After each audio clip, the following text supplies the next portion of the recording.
अस्सलाम वालेकुम वरहमतुल्लाहि वबरकातुहू। स्टूडेंट्स, आज हम एक्सरसाइज 2.6 में 9th क्वेश्चन सॉल्व करेंगे।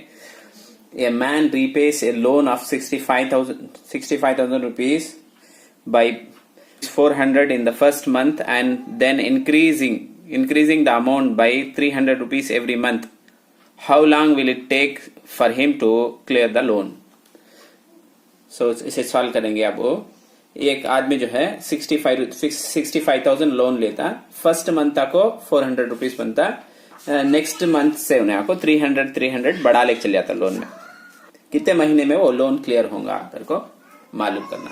देयरफॉर फर्स्ट क्या करता है, 400 बनता क्या फर्स्ट मंथ, उसके बाद 300 ऐड कर लेना, उसमें कितना हुआ 700 बनता की, उसके बाद 3 ऐड कर ले तो 1000, उसके बाद जाते रहेंगे कहां तक हमने मालूम नहीं, यश मालूम करना कितना लोन लिया है हमने 65,000 रुपीज लिया है। फर्स्ट मंथ 400, 7,000, 1,300 ऐसा जाले को होगा, कितने यन मालूम करना।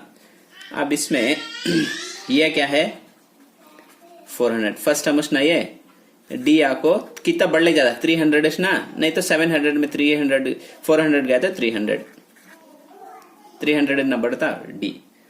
अब यन हमें मालूम करना। अब हमारा फार्मूला मालूम, S n is equal to n/2 2a plus n-1 into D, S ना। अब ये फार्मूला रख ले को हमें सॉल्व करेंगे।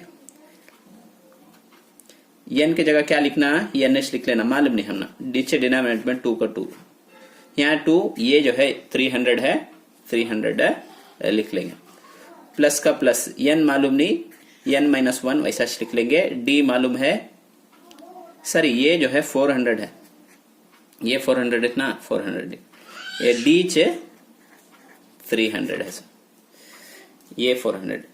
अच्छा, अब इसमें पूरा लोन कितने 65,000 रुपीज का लोन रहता, आंसर दे दले हैं। अब हमें क्या करे जा, इसे n मालूम करेंगे, n ऐसा ठंडे n/2 ऐसा ठंडे, ऐसे मल्टीप्लाई करें तो कितना हो जाएगा इन्हें 2 × 400 800।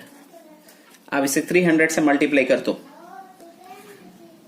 300 × n 300 n, इससे भी इसे अब माइनस है, प्लस इंटू माइनस माइनस हो जाएगा, 1 × 300 मतलब 300 देखो इज इक्वल टू 65,000 ऐसा। अच्छा इधर लिख ले, तो आंसर उन्हें दे दले है ना। अब इसमें क्या करे जाए, n/2 ऐसा रंदे, यहाँ 800 है क्या, यहाँ 500 है, नंबर सी, तो 800 में से 300 गया तो 500 प्लस 300 n हो रंदे, उसे ऐड गिट करने होंगे नहीं, n है उसके साथ 65,000 राइट हैंड साइड हो रंदे। अब क्या करे जाए, इसमें क्या कॉमन है, 100 कॉमन है क्या, बाहर ले ले तो 100 कॉमन है, इससे बाहर ले लिया तो इसमें 5 टाइम 5 × 100, इसमें 3 टाइम 100 तो बाहर ले ले ही ना, 500 रहूंगा, इसमें 3 5 रहता है, इसमें 3 रहता है, देयरफॉर 65,000 ऐसा रहते। अब इसे सिंप्लीफाई करेगा, इसमें 1 टाइम, इसमें 50 टाइम, देयरफॉर क्या होगा 50 n 5 plus 3 n is equal to 65,000 क्या। अब ये हो रंदे कोसा n भी हो रंदे, ये होना तो मल्टीप्लाई कर ले जा, नहीं तो लिखेंगे एक बार। अब ये 65,000 को कितने से डिवाइड करे जाए, ये 50 से डिवाइड करे ले जा क्या, ये भी है 0 कैंसिल। अब इसका कितना आंसर आता, इसमें 1,300 आएगा, तो यहाँ लिख दो। तब n इसे अंदर मल्टीप्लाई कर ले तो क्या, n × 5n, उसके बाद इसे भी से मल्टीप्लाई करो, 3 का 3 n × n स्क्वायर, देखो 5 × 5n, ये 3 का नंबर 3 का 3 n × n square is equal to 1,300 क्या। अब इसे स्टैंडर्ड फॉर्म में लिख लेता हूं, पहले पावर 2, उसके बाद 5n ये इधर आया तो माइनस हो जाएगा क्या, इज इक्वल टू 0। अब इसका n मालूम करना, अब फैक्टराइजेशन करको इसे n मालूम कर लेंगे। हमें कैसा करे जा, अब देखो 60 इससे भी से मल्टीप्लाई करे तो कितना आएगा, देखो 3 इंटू 1300 का तो माइनस 3900 आएगा।